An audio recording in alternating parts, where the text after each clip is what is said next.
Todo hay historias que inspiran, llenan de emoción. Seguimos, crecemos, unidos en voz. Todo es posible si hay corazón. Aquí estoy con fuerza y pasión. Contamos historias que mueven al sol. Y aquí estamos, señores, gracias por estar con nosotros. Abrazamos a esa gente que se conecta a través de 103.3, el dial del deber, y además estamos conectados a través de las redes sociales, Facebook, Instagram, TikTok. Estamos por el TikTok del programa Aquí Estoy también, para que usted pueda participar con ideas, sugerencias, historias. Hoy vamos a contar la historia de esta persona, pero también un poco lo que ella sabe hacer, su expertise. Su nombre es María José Rodríguez, ella es periodista y ella es directora de una agencia muy importante del país que se llama Rodríguez Badoin, me va a decir si lo pronuncié bien. Y bueno, ahí está con nosotros y la vamos a saludar con muchísimo cariño. María José, qué lindo saludarte, nos trasladamos a La Paz, ¿cómo estás? Hola, muchísimas gracias, gracias por invitarme a su programa, me encanta estar con ustedes tres. Les agradezco muchísimo. Se llama Rodríguez Badoin, es el nombre de la otra fundadora de la empresa, pero siempre es difícil pronunciarlo, así que yo escucho todo lo que dicen con cariño. No, yo siempre digo que hay que pronunciar bien los nombres y los apellidos, por eso es que siempre pregunto, así Badoin, así que está perfecto. Bueno, María José, qué lindo tenerte con nosotros, y déjeme contarle a la audiencia, a la gente que nos está mirando por streaming, María José es una periodista y es experta en la comunicación corporativa, comunicación en crisis también, tiene una trayectoria de más de 30 años. Así que quiero hacerte la primera pregunta, María José. Estoy aquí con Aldana y con Mariano también, que van a también participar en la entrevista. Quiero preguntarte cómo llegas a este momento en tu vida a hacer lo que estás haciendo. ¿Cómo fue? ¿Cuál fue tu inspiración? ¿Cómo llegas a esto? Que te has convertido ahora una mujer, obviamente, que está interactuando con otros países también. Linda, es una larga travesía, pero te diría que es un conjunto de los hechos que te van empujando a tomar decisiones, ¿no? Y muchas veces lo haces conscientemente, pero como es algo que me apasiona y siempre me ha gustado, el tomar las decisiones ha sido algo muy bonito en la vida. Entonces te cuento, yo empecé muy joven, a los 22 años, en el periodismo.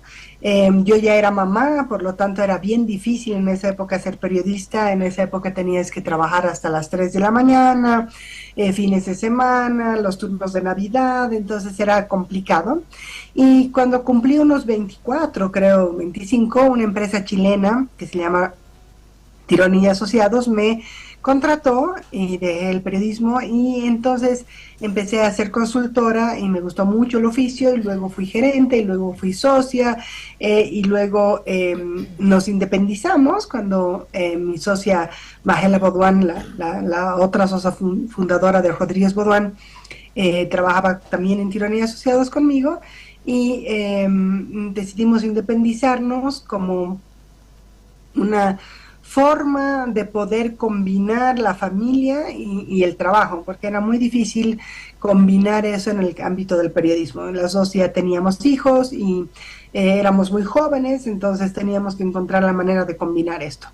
Y mira tú, desde que tengo 26 años y voy haciendo comunicación corporativa. El año 2000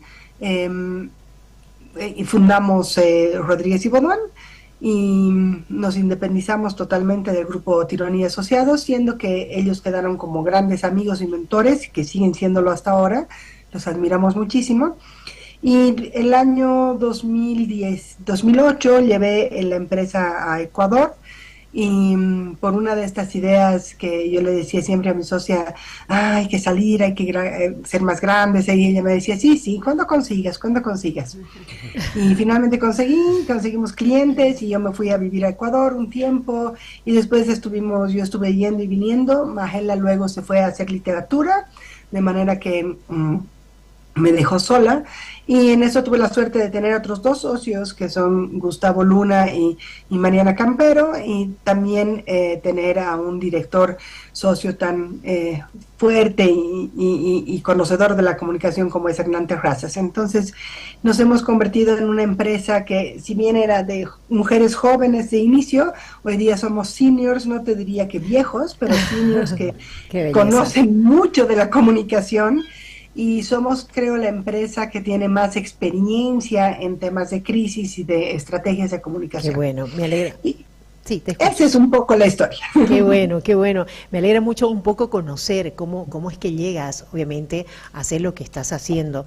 Y bueno, y en todo este tránsito de tu vida, me imagino que has conocido experiencias, que has conocido muy de cerca, de repente crisis, empresas bolivianas. ¿Cuál ha sido el desafío mayor con el trabajo de las empresas bolivianas, del empresariado boliviano? Te diría que cuando inicié el que una mujer, y además una mujer joven, pudiera liderar una crisis, eso que causaba algo de suspicacia por lo menos, ¿no? No de los clientes que me conocían muy bien, pero yo creo que eso causaba suspicacia, y ese ha sido uno de las limitantes más grandes. Pero nosotras éramos y seguimos siendo mujeres que estudiábamos mucho, que lográbamos romper estas barreras sin miedo, pero estudiando mucho y haciendo que nuestro conocimiento prevalezca, ¿no? Te diría que de las crisis la más difícil fue la que iniciamos con Viva, cuando era nuestro cliente. Viva fue 19 años nuestro cliente, y el año 2000 ellos tenían que poner antenas de celular en el alto. Y nosotros pusimos una antena y nos sacaron con dinamita, ¿no? Yo hice todo el proceso by the book de comunicar, de hacer la crisis, y cuando nos sacaron con dinamita dije, ¿en qué me he equivocado? Y ahí me di cuenta que no estábamos leyendo las creencias y no estábamos leyendo los mitos, que es lo vital en una crisis. Que la gente del alto, y con toda la razón, decía, toda la vida nos han puesto cosas acá para servir a la hollada, y hoy día si entras en internet ves que todas las antenas de telecomunicaciones causan cáncer, y eso es lo que quieren ustedes poner acá, que tengamos cáncer nosotros y sirven a los ricos. Entonces me di cuenta que no había una respuesta técnica, había una respuesta política, sociológica, y ese fue un gran aprendizaje. Nos tomó un año hacer toda la estrategia para que nos permitieran poner las antenas, pero aprendimos muchísimo en ese interín, muchísimo de cómo es el diálogo y muchísimo de entender que tienes que conocer las creencias, los mitos, no devaluarlos, entender por qué la gente tiene miedo y que eso es legítimo, aunque no te parezca correcto a ti. Y ese aprendizaje lo tengo hasta hoy. Ahí más bien tengo una pregunta justo relacionada a este tema, que iba un poco por ese lado. Claro, cuando uno lee sobre comunicación, crisis y demás, puede haber un montón de libros que afuera funcionan muy bien, pero otra cosa es bajarlo a la realidad boliviana, como el caso.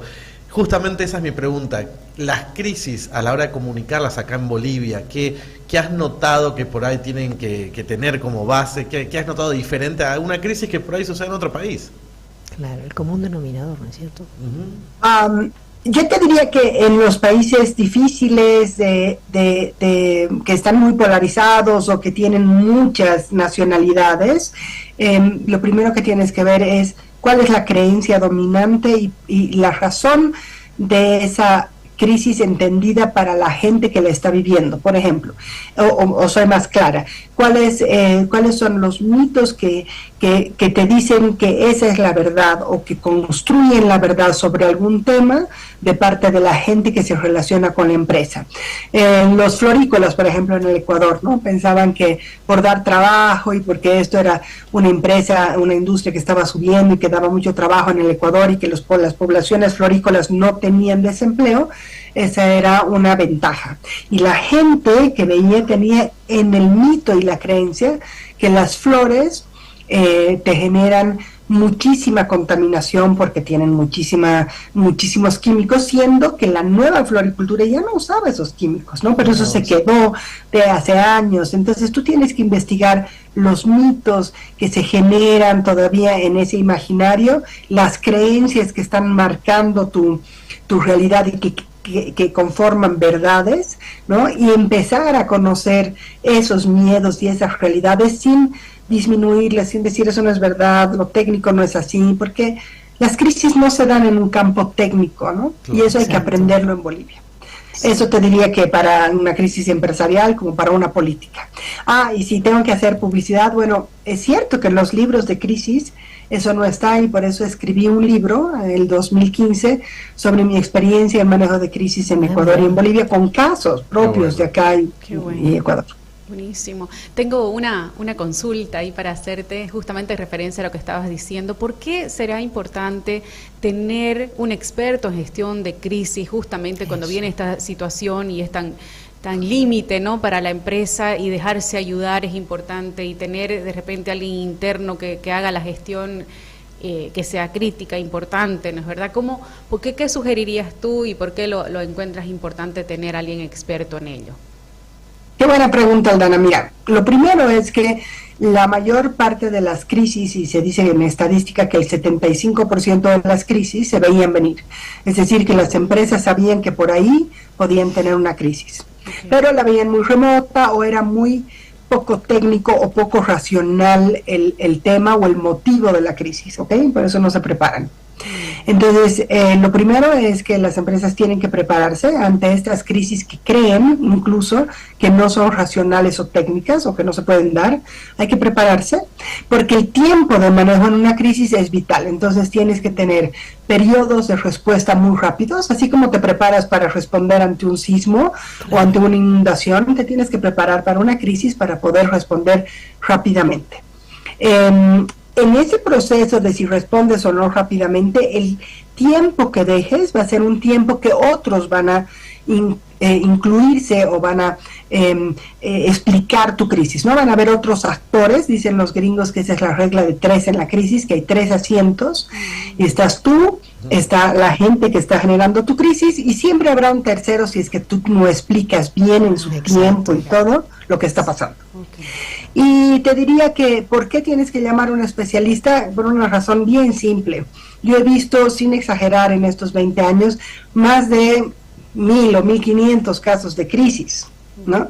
Y lo probable es que en las empresas los gerentes y los CEOs hayan visto 3 o 4 crisis en su vida sobre ese tema, máximo 10, pero no van a tener el background y toda la experiencia que tenemos nosotros y que sistematizamos nosotros para manejar una crisis.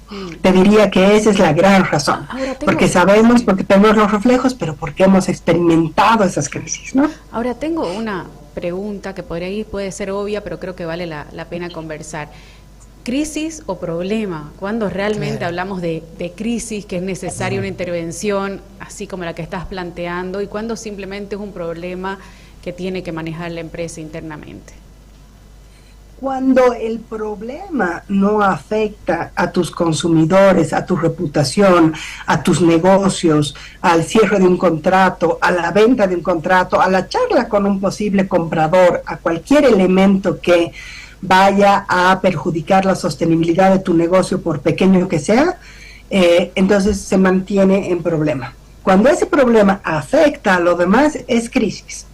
Y la deberías trabajar antes de que se convierta en una crisis que a todo el mundo domine, es decir, cuando ya está en los medios, ¿no? Cuando se discute en redes sociales, estás en recontra crisis. Y en mi libro yo tengo y no les gusta mucho a algunas personas que este título, pero yo lo llamo el ciclo del quilombo, ¿no? Porque el problema empieza cuando la empresa ni siquiera se ha dado cuenta, y entonces empiezan las preguntas y dicen, esta antena, ¿para qué será? Y entonces el vecino le pregunta al vecino, el vecino que sabe que tiene una sobrina que estudia, le pregunta a la sobrina, y entonces entre ellos van generando la verdad. Es una antena de telecomunicaciones que te puede causar cáncer, que dice que bla, bla, bla, bla, y ellos ya tienen la verdad. Cuando tienen esa verdad, se disemina, se comunica, se dialoga entre ellos y esa comunidad toma acciones. Y cuando toma acciones busca a alguien que ayude a llevar esa acción. Y ahí es cuando te tocan la puerta a la empresa y dicen, señores, queremos que se vayan, o que vengan los medios y vean lo grave que está esto. Todo el otro ciclo ya pasó, ¿no? Y tú no te diste cuenta. Entonces, hemos creado, a mí me gusta ponerles nombres así, le llamo el mitómetro. Tú tienes que ir midiendo los mitos que tu organización va generando por su actividad.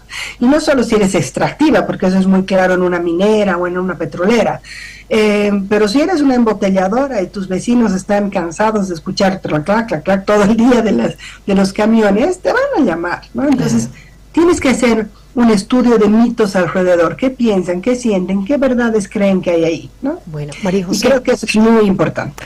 aquí va la pregunta. Hablabas de tiempos, ¿no? Y también en tiempo también está la desinformación. O sea, ya no tenemos solamente los medios tradicionales, sino también tenemos la desinformación que hay en las redes sociales. ¿Cómo manejar esta crisis con la desinformación y cómo están en los tiempos? ¿Cuándo comunicar? ¿En qué tiempo comunicar lo que la empresa tiene que comunicar de correcto y de cierto? Mira, hay una cosa muy importante que uno tiene que medir. La velocidad con la que comunicas es la velocidad con la que tu tema se va a esparcir porque parecería ser real. Hay algunas mentiras que son muy verosímiles, ¿no es cierto?, o que podrían generarte un problema muy grande, como no sé, esto de las antenas que les digo. Sí, el riesgo de cáncer te asusta muchísimo, por supuesto que va a ser un tema que tienes que comunicar rápidamente. Ahora, ¿cuándo lo comunicas públicamente? Cuando el tema ya está en los medios, o cuando ya salió, o cuando salió en un medio muy chiquitito pero la temática es tan picante que va a llegar a otros medios, o cuando ves que tiene una persona en redes sociales que ha compartido 5 veces, pero esa persona es amiga de del otro, ya lo has analizado y lo ves en tu monitoreo de redes, ahí tendrás que tomar una decisión de hablar, ¿no? Es peor que la gente empiece a construir una realidad respecto de tu verdad, ¿no? Que tú digas tu verdad. Es mejor que digas la verdad a que alguien te la construya. Bien. Yo tengo una última pregunta que quería por ahí dejar ahí picando. Usualmente en este trabajo me imagino que uno es más bombero que preventista. Te llaman cuando ya la crisis está. Correcto. ¿En qué momento recomendás que una empresa, o cuál podría ser antes de una crisis, o sea, una recomendación de que una empresa tenga un especialista en gestión de crisis? Y si esto es algo que también por ahí una pyme, una pequeña empresa puede usar, porque por ahí dice, no, por ahí es todo un equipo gigante y no tengo un presupuesto. Hay 2 cosas que puedes hacer en esto, Mariano, y que yo siempre decía, ¿por qué no me llaman antes de la crisis, no? Y no lo hacen porque no ven que eso podría ser una crisis. La mayor parte de las empresas creen que eso no va a ser una crisis porque no es racional. Entonces no pienso que eso me va a pasar en nuestra mente técnica, ¿ok? En nuestra mente hard. Y lo que tienes que ver son las creencias y todo lo que está en el mundo soft, que no es solamente sentimientos, ¿ok? Eso primero. Y segundo es que puedes trabajar en la prevención si es que tú enumeras tus 5 principales crisis, incluso las que crees que son muy locas y no te pueden pasar, y les haces un protocolo, así como haces para un protocolo de sismo o inundación, como te decía, y eso lo puede hacer una pyme como una grande. Y costará más o menos hacer eso, si es grande o más chica, porque tendrá más factores que trabajar o menos factores que trabajar, pero tú puedes hacer un proceso de protocolo para prevenir crisis y para trabajarlas cuando ya están ahí. Y de eso va a depender si sales bien de esa crisis o no. Si tú has estado preparado y reaccionas rápido y la crisis no se te ahonda en el campo de lo imaginario, del imaginario social, pues ahí vas a salir muy rápido. Si se estaciona y quedan enclaves de elementos que no son reales en el imaginario social, te va a costar muchos años. Buenísimo. Buenísimo. Querida María José, muchísimas gracias. Gracias por un poco conocer parte de tu historia y además un poco darnos luces en esto que la importancia de la crisis, de poder recurrir rápido y obviamente las empresas de ser sabias y además saber elegir bien a las empresas en tiempos de crisis. Eso es muy importante. Te agradezco muchísimo. Gracias, María José. No, les agradezco a ustedes tres y por favor, cuando quieran, a mí me encanta hablar de esto, entonces cuando quieran, estoy a sus órdenes. Te agradecemos, gracias de verdad, un gran abrazo para vos. ¿Cómo está el clima en La Paz? Hace mucho frío? Está rico, no, está rico, está calentito, bueno. Está tibio, está bueno. Qué bueno. Así que cuidan, no le tengan miedo. Te agradecemos, un abrazote, gracias. Chao, chao. Chao, chao. Muy bien, qué importante, oye, el tema de la crisis, ¿no? Qué importante que las empresas puedan tener alguien que les pueda ayudar. Sí, pero me encanta este tema de ser previsores, claro. No esperar a que llegue el momento llegue, y actuar tardíamente, sino tener esos protocolos. Totalmente. ¿Qué pasa en esta situación, en aquella? Anticiparnos y buscar ayuda. A veces decimos, no, lo puedo solo y no somos expertos en todo, Linda. Sí, necesitamos gente que nos acompañe, que nos oriente. A mí me encantó la parte, sobre todo, de que la gente entienda, tenés una pyme, un negocio o una super empresa, hacerlo a tiempo, planificar a tiempo un protocolo, así como hacen a veces simulacros de incendios y demás, que también va a ser una crisis. O sea, si haces un simulacro de incendios, ten un protocolo de comunicación ante incendios. Es importante el protocolo de crisis, el protocolo de qué hacer en momentos de crisis. Yo he conocido empresas que son grandes y tienen una trayectoria grande y no tienen ni siquiera ese protocolo, nada, no tienen nada, ¿no? Y se enfrentan ahí, ¿no? Los encuentran así pelados. Y lo ponen por a veces al gerente a hablar que no está ni preparado y hunde más la empresa. Yo he visto varios casos de eso. Exacto. Y ahí es donde comienza toda la desinformación, que es lo terrible. Bueno, a prepararse entonces. Nos vamos a ir a una pausa y cuando volvamos, hágase esta pregunta. ¿Cuándo fue el último día que usted se relajó? ¿Cuándo fue el último día o la última vez que usted se olvidó de todos sus problemas, de todo lo que tenía y obviamente se relajó, estuvo